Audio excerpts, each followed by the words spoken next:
Hey, all right, welcome back. You're watching Liquid Lunch on Biz TV. Many of you are also watching on Facebook. Thank you. Boom, love you.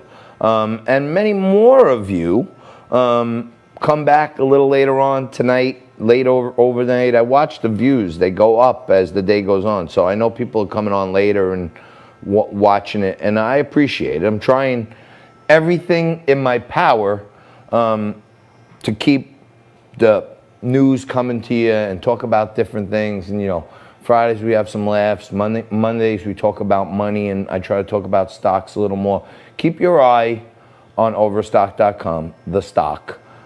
They are doing fantastic from what I can tell. Although at one point I was prohibited from talking about them on television. I no longer work for the company, although I'm a shareholder, investor, and a big cheerleader.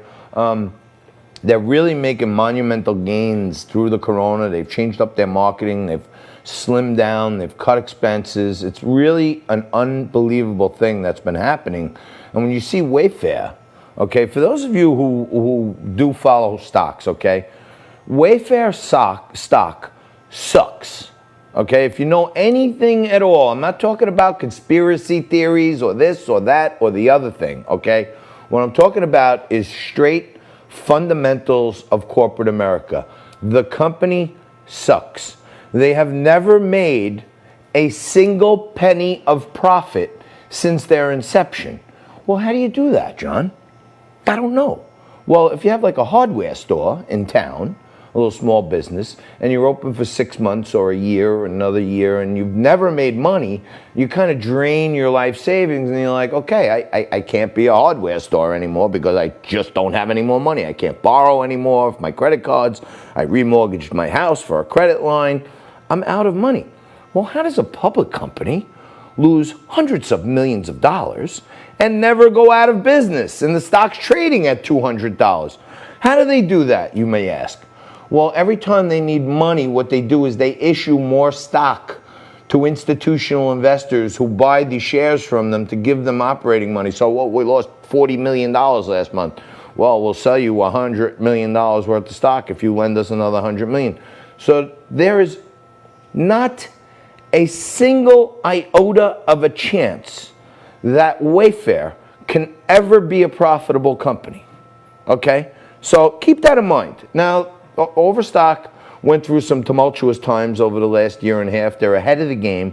They were the first company in America to accept Bitcoin as a payment form. Okay, they probably fast forwarded the adoption of Bitcoin as an asset class by 3 or 4 years from the genius of Patrick Byrne, and then he started the T0 division, which is creating all kinds of products so that you can trade Bitcoins in a marketplace that's safe, secure, and guarantees your beneficial ownership. All these things are coming together now, where years ago they were saying Patrick Byrne was a cuckoo bird and a nut job and a tinfoil hat. The underpinnings of what he's done are now coming to roost. The stock has gone from 4 to almost 50 now. It's 52 as we speak, okay? And Wayfair's at 200. Overstock had 3 or 4 years of profitability before they ran into some, tough waters. But they make money. And sometimes they lose a little and they make a little, but they're like right there. They hang on. They make it happen. Wayfair has never made 1 penny of profit. So if you're buying stuff on Wayfair, great. You know why? They sell it cheaper because they don't care about making money. They care about trying to take out their competition, which they're not doing a great job of these days, as far as I could see. And, who knows? Maybe they make a lot of their money selling $200 cabinets for $15,000 with, little kids packed inside them. Who knows what's really going on? But there's a lot of conspiracy theories out there. I can't get to the bottom of that one, but I can tell you this. As a 30-year Wall Street guy, how old am I? 27 years on Wall Street. The stock fundamentals suck. And Overstock is in the same business. They do the same exact products almost in many instances. And, I take a look at Overstock for all you ladies out there. I'm not giving you financial advice, but you tell me how the user experience is pretty much the same, and they're pretty much the same products, but the companies are vastly different. One has a model to go out and be the best user experience, get you the best products, and make money. The other one does not care one bit about making money. All they care about is huge advertising campaigns, spending out of control, and then diluting their existing shareholders every time they need more money. So the comparison is clear. I can tell you this, me personally, I've been talking to some really, really, really heavy-duty, top-notch Wall Street royalty about an idea that I'm working on. And the idea is this, it's, you know, people say, well, when's the silent majority going to speak up? Where's the silent majority? We're out there, but they don't have time to go to rallies, and they're working, and they got families and kids. Okay, where's the silent majority? There's a way at this time where we, the people, who are supposedly part of the silent majority, there's a way we can hit at the cash register. And it doesn't mean like boycott this or buy more Goya, not like that, okay? I'm seriously thinking about, I used to manage a hedge fund years ago. It wasn't my favorite thing, but it was something that always intrigued me. And my background is in short selling, so I find crappy companies and make money when they go down, okay? I've broke this down for you. Wayfair is a crappy company, and I think over time it will be going down. Nike, if you ask me, is a crappy company because they've discriminated against 50% of the buying population in this country with all their political activism.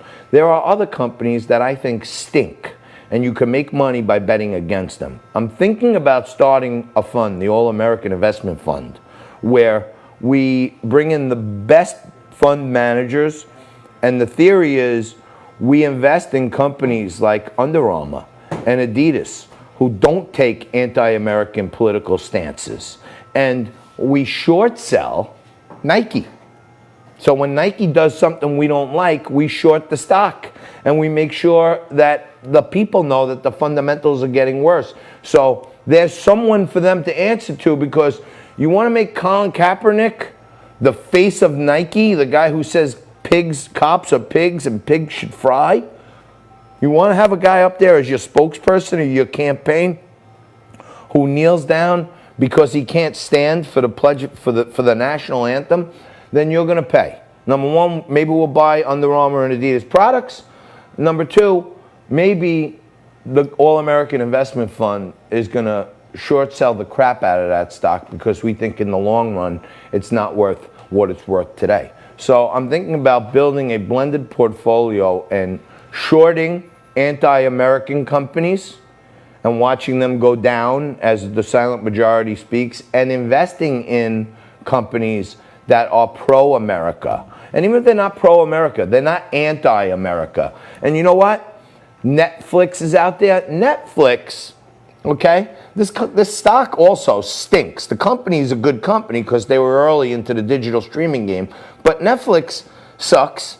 The stock keeps going up, same reasons Wayfair does. But let me just tell you this.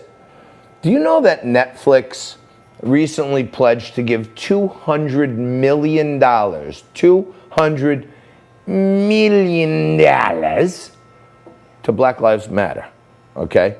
So, I don't know. If you're a shareholder in Netflix, do you want $200 million of your shareholder money going into advocating for a group that is committed to Marxists? I don't know. I don't want that. Maybe give some money to the NAACP. You know what I'm saying? Maybe find some causes that you know are not built on communist principles, Marxist principles, okay? $200 million of your money, if you're an investor in Netflix, you're a shareholder, $200 million of your money is going out the door. And, you know, my Uncle Dennis, who's, you know, literally, you know, at one point, one of the biggest guys on Wall Street, you know, did all his dealings with the biggest guys on Wall Street, like Michael Milken and Ivan Boesky, the legendary guys, okay? And my uncle, who I probably know most of what I know on Wall Street from him, my Uncle Dennis, is saying, like, how do they justify taking $250 million of shareholder money and giving it to a cause that's backed by Marxists? It doesn't make sense. And I tend to agree with him, and I'm trying to figure out a team where the silent majority can speak with our checkbook and bet against companies that aren't American and bet with and invest in companies that are American. Maybe there's some young kids out there that want to build the next Netflix, and it's not going to be committed to stealing shareholder money and giving it to causes that support Marxists. So a lot of things are going on in here. I'm hoping that by the time the summer's over, I'm going to have this whole plan shaped up into a real beautiful box with a bow on it. But in the meantime, we're going to take a quick break. I'm going to have my Panzoni and Trio liquid lunch mix today. Take a quick break and wrap up the show right after this.